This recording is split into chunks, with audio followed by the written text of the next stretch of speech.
One of the unique ways RevealBot allows you to rank conditions is by comparing one metric to another, something you can't do in Facebook's native automated rules. For example, I can write a condition that compares the website purchase rows of an ad set to the website purchase rows of its parent campaign in order to execute an action. Let's take a look at the decrease budget rule I've created to see how this works. The website purchase rows condition here looks to check if it's below 2.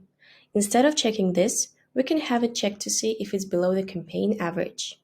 To do that, highlight over the value, click the gear icon that appears, and choose metric.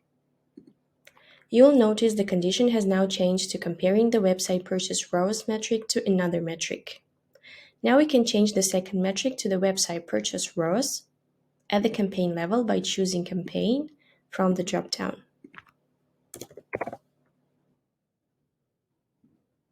Then choose the same time period in the initial metric.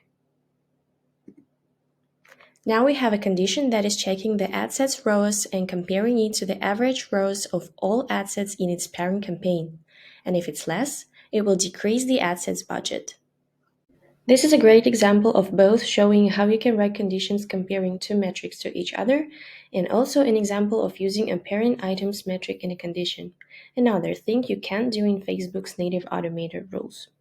Metric comparison conditions are also great for comparing the change in a metric from one period to another. For example, we could write a condition that compares the website purchase rows of this week to the website purchase rows of last week, like this. As you could see, these features give you a lot of flexibility to create the exact automated rules you want. Thanks for watching, and see you in the next video.